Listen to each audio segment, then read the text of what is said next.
Ibnu Qayyim rahimahullahu ta'ala menyebutkan di dalam kitabnya Ad-Da'u wad-Dawa, itu di dalam bab mawani'u ijabati doa, itu hal-hal yang menghalangi terkabulnya doa. Dia menyebutkan di dalam kitabnya dalam bab itu, wa kadzalika doa fa innahu min aqwal asbabi fi daf'il makruh. Seperti itulah doa, karena sesungguhnya doa adalah sebab yang paling kuat untuk melenyapkan, untuk menolak segala sesuatu yang kita tidak harapkan.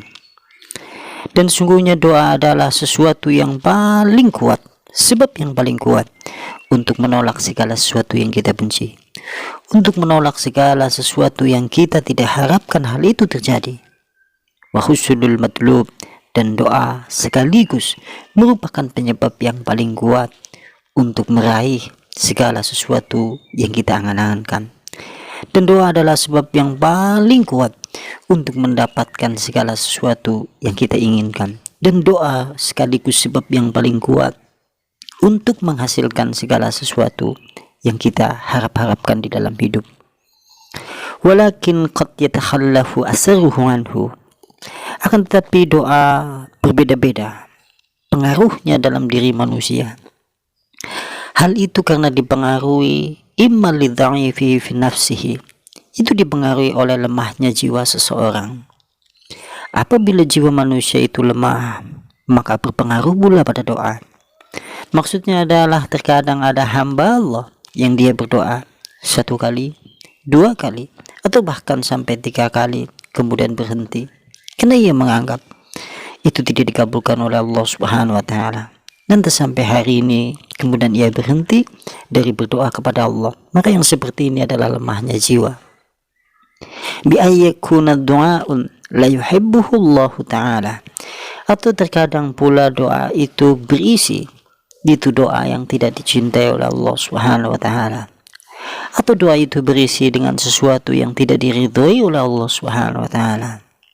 Lima fihi minal ngudwan, seperti doa yang ada di dalamnya mengandung doa permusuhan terhadap kaum muslimin, maka doa yang seperti ini tidak mungkin dikabulkan oleh Allah Subhanahu wa Ta'ala. Wa imma lidhanni fi qalbi, atau ada kalanya doa itu dipengaruhi oleh sebab lemahnya hati manusia. Bagaimana kemudian lemahnya hati manusia tatkala berdoa kepada Allah Subhanahu wa Ta'ala?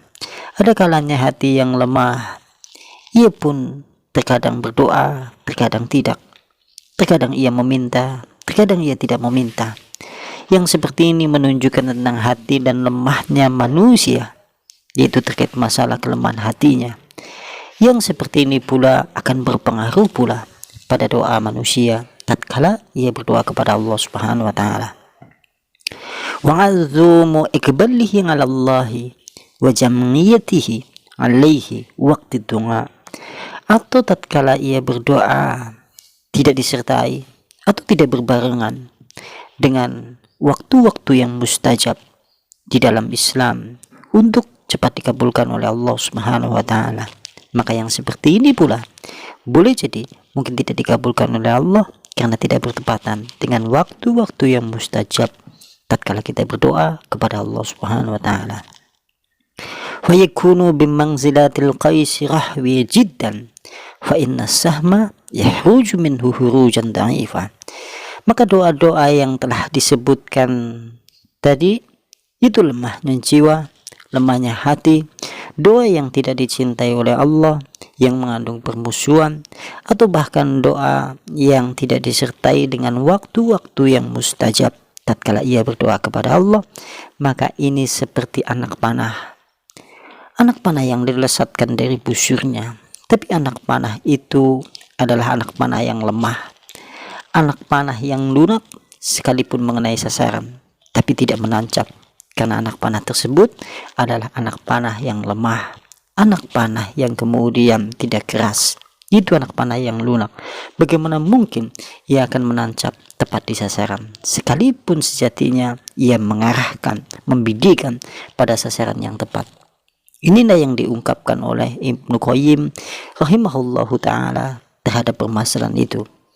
Wa imman li khusulil maningi minal ijabah, Maka adapun hal-hal yang menghalangi doa itu untuk tidak dikabulkan oleh Allah Subhanahu wa taala, atau hal-hal yang menghalangi doa itu tatkala dipanjatkan oleh Allah tidak terkabul, di antara adalah min aklil haram, itu dari makanan yang haram, warinud dunubi ngalal kulub, yang kedua adalah puasnya dengan dosa-dosa di dalam hati manusia, wa istilla'il ghaflati wa sahwati wal lahwi wa ghallabadha 'alaiha, atau mengalirnya yaitu kelalaian, yaitu di atas syahwat hawa nafsu manusia yang menguasai dirinya, sehingga hawa nafsu dan kelalaian, keterlenaan di dalam hidup lantas kemudian menguasai hidupnya.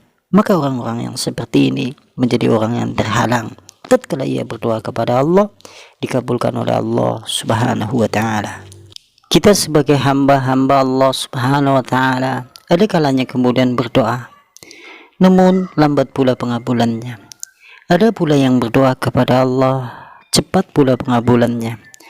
Ada pula yang setelah sekian lama dia berdoa kepada Allah dan dia lupa dengan doanya, akan tetapi tidak kunjung pula dikabulkan oleh Allah Subhanahu wa taala.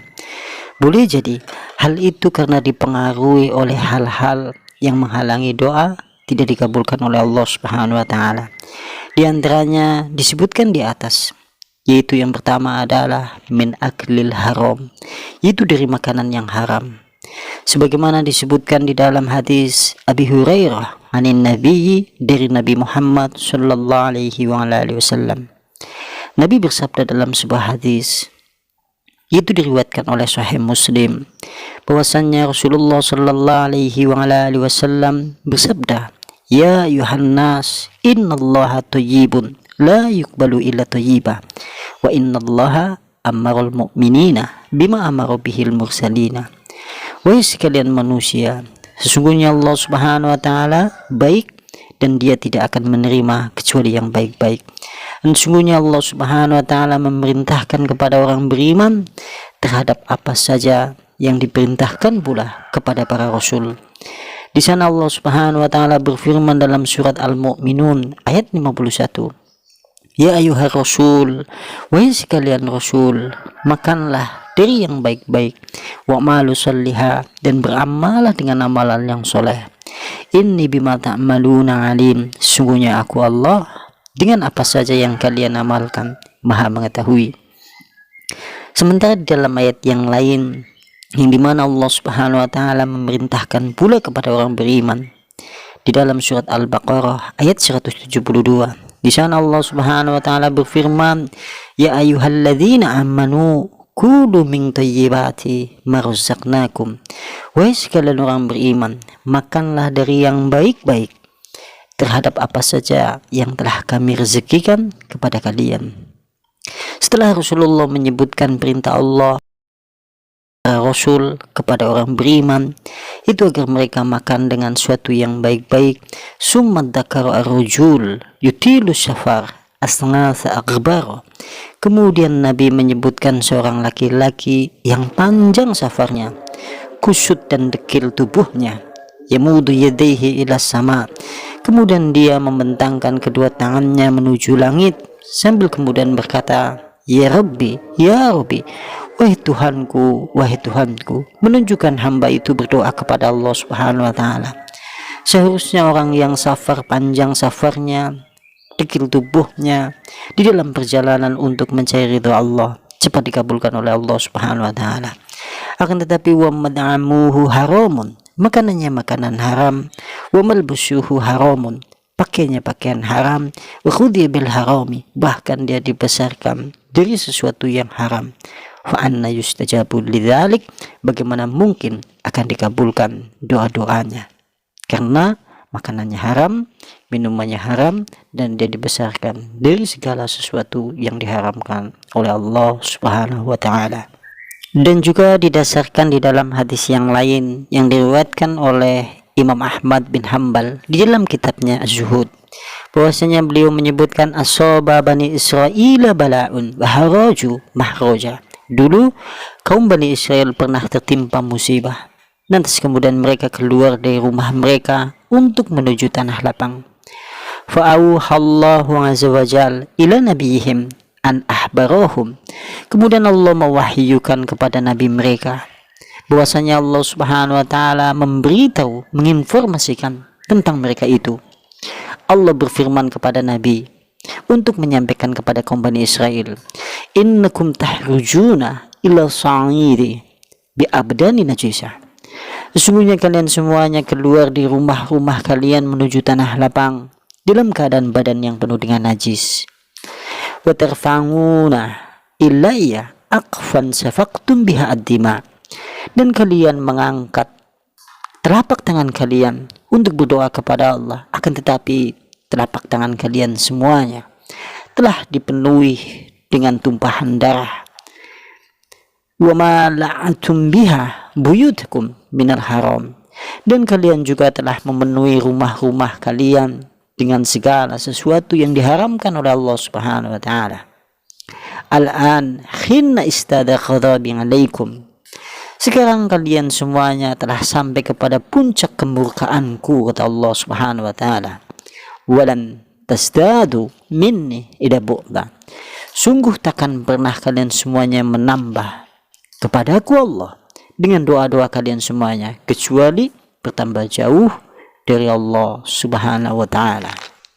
Oleh karena itulah Allah Subhanahu wa taala berfirman di dalam surat Al-Baqarah ayat 186, wa idza sa'alaka 'ibadi anni fa inni qarib. Dan tatkala bertanya kepadamu Muhammad, yaitu hambaku itu, tentang aku Allah, maka katakanlah kepada hamba-hambaku itu, fa inni qarib, sungguhnya aku Allah sangat-sangat dekat. Ujibu da'wata da'i idza da'ani.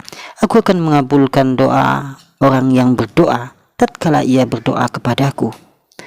Fal yastajibu li, maka hendaklah mereka menyambut seruanku.